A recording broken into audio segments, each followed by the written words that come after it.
नमस्ते बच्चों, I'm Devi Naishi Shukla, Department of Science and Technology, Faculty of Education and Methodology. So our next topic is for loop. In previous class, we discussed about do-while loop. So what do-while loop does? That first it execute the loop body, then it check the condition. मतलब at least one time आपका execution होगा किसी भी code का, उसके बाद condition को check करके फिर एग्जीक्यूशन स्टार्ट होगा. So that is known as do by loop. अब हम बात करते हैं फॉर लूप की. तो बेटा फॉर लूप क्या होता है? फॉर लूप में आपका एग्जीक्यूशन जो होता है रिपीट एग्जीक्यूशन होता है, जब तक आपका फॉर लूप जो है कंप्लीटली उसको सेटिस्फाई ना कर दे या पूरी कंडीशंस को फिनिश ना कर दे. सो फॉर लूप में क्या होता है?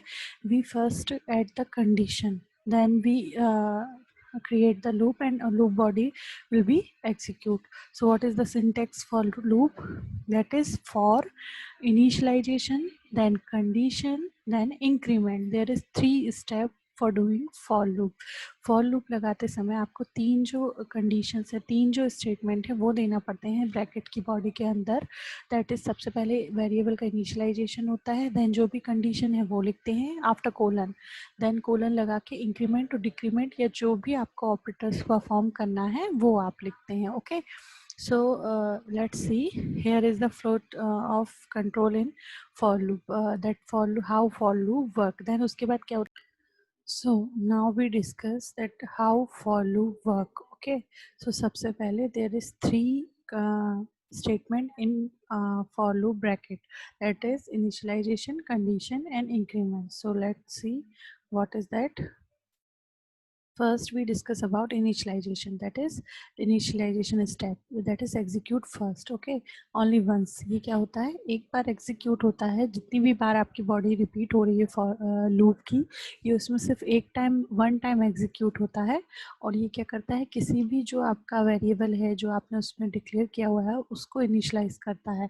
दैट कंट्रोल वेरिएबल को कंट्रोल करता है. और इस स्टेटमेंट में you are not required to put a statement here's as long as semicolon appears. अब आपको क्या करना है? एक बार ही वेरिएबल को डिक्लेयर करना है और ये इसको एक बार ही एग्जीक्यूट करेगा. Now we discuss about condition statement. इसके बाद आता है कंडीशन स्टेटमेंट. तो ये क्या करता है? फिर उस वेरिएबल के साथ कंडीशन क्या दी है उसको एवेल्यूएट करता है और क्या करता है? फिर जो बॉडी है आपकी लूप बॉडी है उसको एग्जीक्यूट करता है. If it is false then body जो है वो क्या होगा? एग्जीक्यूट नहीं होगा और एग्जिट हो जाएगा. और अगर ये फॉल्स नहीं है तो आपका क्या होगा? स्टेटमेंट जंप करेगा लूप बॉडी में और उसको एग्जीक्यूट करेगा. So that is the role of condition. Now we discuss about increment statement. What is increment statement? That is after body for loop execute the flow of control jumps back. अब क्या हुआ? क्योंकि ये loop है तो एक बार जब आपकी बॉडी एग्जीक्यूट हो गई तो ये फिर से जंप करेगा किस पे? आपकी स्टेटमेंट पे जंप करेगा, आपकी कंडीशन पे जंप करेगा और चेक करेगा कि वो जो आपका कंडीशन है कहाँ तक होना है, वो कंडीशन आपकी एग्जीक्यूट कहाँ तक होना है. So that is known as the role of increment statement. This statement allow you to update any loop control variable.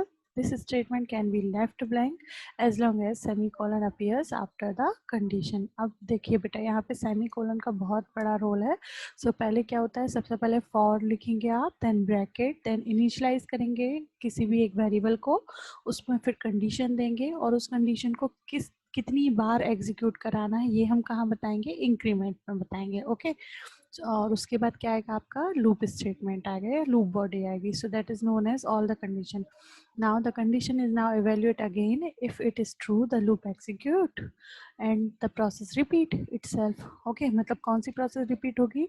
अगर आपकी कंडीशन ट्रू है तो जो बॉडी है लूप की वो बार बार एग्जीक्यूट होगी जब तक वो कंडीशन ट्रू है तब तक, और जैसे वो कंडीशन फॉल्स होती है जो फॉर लूप है वो टर्मिनेट हो जाएगा और आपका एग्जीक्यूशन हो जाएगा एग्जिट का. Okay, now we discuss about flow diagram of for loop. See there is a flow diagram. सबसे पहले क्या होता है? For loop, then initialisation, then condition, then increment और उसके बाद आएगा आपका कर्ली ब्रैकेट्स के अंदर कंडीशनल कोड। तो सबसे पहले क्या चेक करता है आपका कंपाइलर? सबसे पहले इनिशियलाइजेशन चेक करेगा। इनिशियलाइजेशन के बाद क्या चेक करेगा? कंडीशन चेक करेगा। अब कंडीशन क्या है? अगर कंडीशन ट्रू है तो वो कोड में जाएगा, जंप करेगा, लेकिन अगर कंडीशन फॉल्स है तो क्या होगा? डायरेक्ट एग्जीक्यूट हो जाएगा। अब एक और कंडीशन आती है कि अगर कंडीशन ट्रू है और आपका कोड भी रन हो गया है, उसके बाद क्या करेगा? इंक्रीमेंट पे जंप करेगा, और इंक्रीमेंट से क्या होगा? फिर से कंडीशन चेक करेगा। तो जब तक ये लूप तब तक चलता रहेगा जब तक आपकी कंडीशन ट्रू है, और जैसे ही कंडीशन फॉल्स होती है लूप टर्मिनेट होकर डायरेक्ट एग्जीक्यूट हो जाता है।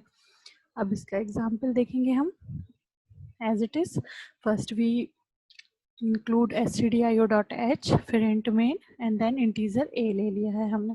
अब क्या करना है? हमें फॉर लूप एग्जीक्यूशन करना है। अब देखिए डू वाइल में हमने क्या किया था? डायरेक्ट a को इनिशियलाइज कर दिया था 10 के साथ, मतलब 10 आपका कांस्टेंट वेरिएबल हो गया था, तो इसलिए वो वन टाइम एग्जीक्यूट होने के बाद फिर इंक्रीमेंट हुआ था। अब यहाँ इन्होंने तीनों चीज़ें साथ में दे दी हैं, जो आपकी इनिशियलाइजेशन है वो, आपकी condition, and third one is execution कब तक होना है वो।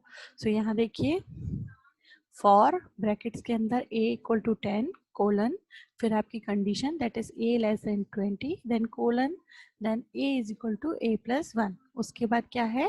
Print F value of a percentage d and a। Okay, slash N से क्या होगा? आपका न्यू लाइन का एग्जीक्यूशन होगा। देन फॉर लूप का curly bracket close, then return 0 and then close. अब नाउ देखिए यहाँ पे when the above code is compiled and executed, the answer will be, सबसे पहले क्या होगा? a इज इक्वल टू 10 आएगा, फिर से कंडीशन चेक होगी, अगर a लेस देन 20 की तो वो क्या करेगा? एक इंक्रीमेंट कर देगा। ऐसे ही आपकी 19 तक एग्जीक्यूशन होगा। So that is known as for loop. If you have any query or any doubt in this section or in this loop, then you can comment in comment box. Thank you.